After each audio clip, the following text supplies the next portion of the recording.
নমস্কাৰ। এই মুহূৰ্তত অসমৰ প্ৰত্যেকগৰাকী জনতালৈ দিব ওলাইছোঁ ডাঙৰ খবৰ। তো যিসকল মানুহে ভিডিঅ'টোত ক্লিক কৰিছে অনুগ্ৰহ কৰি ভিডিঅ'টো স্কিপ নকৰি প্ৰথমৰ পৰা শেষলৈ চাই থাকিব, কিয়নো এইটো ভিডিঅ'ৰ মাজত চৰকাৰী ঘৰৰ পৰা আৰম্ভ কৰি কৃষকসকললৈ কেইখনমান গুৰুত্বপূৰ্ণ খবৰ প্ৰদান কৰিম। তো অনুগ্ৰহ কৰি ভিডিঅ'টোত ক্লিক কৰিছে যদি ভিডিঅ'টো স্কিপ নকৰি প্ৰথমৰ পৰা শেষলৈ চাই থাকিব। লগতে মোৰ চেনেলত নতুন হ'লে প্লিজ চেনেলটো ছাবস্ক্ৰাইব কৰি মোৰ লগত থাকিব। তো বলক ভিডিঅ'টো আৰম্ভ কৰি আজি প্ৰথমটো গুৰুত্বপূৰ্ণ খবৰৰ বিষয়ে বিস্তাৰিত জানি লওঁ। লগতে আপোনালোকক ৰিকুৱেষ্ট কৰিছোঁ অনুগ্ৰহ কৰি ভিডিঅ'টো শ্বেয়াৰ কৰি দিব। ভিডিঅ'টো শ্বেয়াৰ কৰি আপোনালোকৰ বন্ধুবৰ্গক চোৱাৰ কাৰণে সুযোগ প্ৰদান কৰিব। তো আজি প্ৰথমটো গুৰুত্বপূৰ্ণ খবৰ হ'ল চৰকাৰী ঘৰলৈ। তো আপোনালোকে মোবাইল স্ক্ৰীণত চাব পাৰিছে চৰকাৰী ঘৰলৈ এনেকুৱা এখন আপডেট ইতিমধ্যে আমাৰ হাতত আহি পৰিছে। তো ইয়াতে কি লিখা আছে পঢ়ি শুনাই দিছোঁ।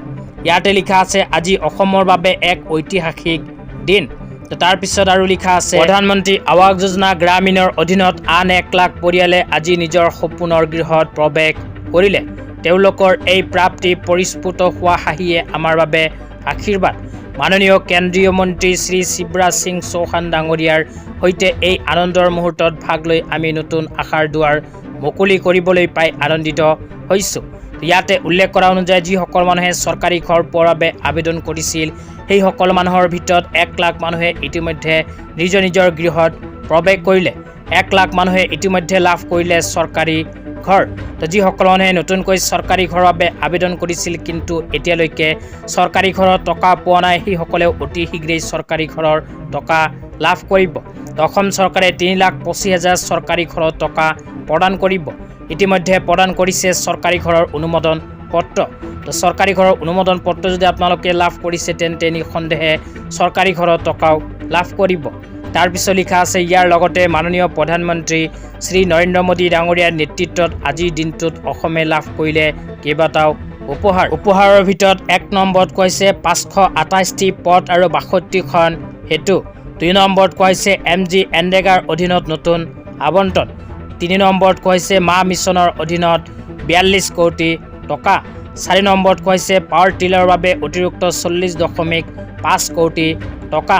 তাৰপিছত 5 নম্বৰত কৈছে 62,500 মেট্ৰিক টন সৰিয়হ ক্ৰয়ৰ ব্যৱস্থা কৰিছে চৰকাৰে। তেতিয়া আপোনালোকক দিব ওলাইছোঁ আজি দ্বিতীয়টো খুবেই গুৰুত্বপূৰ্ণ খবৰ। আজি দ্বিতীয়টো গুৰুত্বপূৰ্ণ খবৰ হ'ল যিসকল কৃষকৰ নাম PM কিষাণ আঁচনিত অন্তৰ্ভুক্ত হৈ আছে কিন্তু PM কিষাণ আঁচনিত টকা নাপায় সেইসকল কৃষকৰ বাবে। তো আপোনালোকৰ নাম যদি PM কিষাণ আঁচনিত অন্তৰ্ভুক্ত হৈ আছে কিন্তু PM কিষাণ আঁচনিৰ টকা আপোনাৰ বেংক একাউণ্টত নোসোমায় তেন্তে অনুগ্ৰহ কৰি ভিডিঅ'টো চাই থাকিব। তো আপোনালোকে মোবাইল স্ক্ৰীণত চাব পাৰিছে PM কিষাণ আঁচনিলৈ চৰকাৰৰ ফালৰ পৰা মুকলি কৰিছে বিশেষ হেল্পলাইন নম্বৰ। তো আপোনালোকৰ যদি PM কিষাণ আঁচনিলৈ কোনো সমস্যা আছে তেন্তে এইখন হেল্পলাইন নম্বৰত ফোন কৰি আপোনালোকে দিব পাৰিব অভিযোগ। হেল্পলাইন নম্বৰটো আপোনালোকক জনাই দিছোঁ। প্ৰথমটো হেল্পলাইন নম্বৰ হ'ল 155261। দ্বিতীয়টো হেল্পলাইন নম্বৰ হ'ল 01124300606। এই দুটা ফোন নম্বৰৰ ভিতৰত যিকোনো এটা ফোন নম্বৰত ফোন কৰি PM কিষাণ আঁচনি সম্বন্ধে দিব পাৰিব অভিযোগ। তো আজি ইমানেই। ভিডিঅ'টো চাই কেনে পালে নিশ্চয় কমেণ্ট বক্সত কমেণ্ট কৰি জনাই দিব। তো ধন্যবাদ।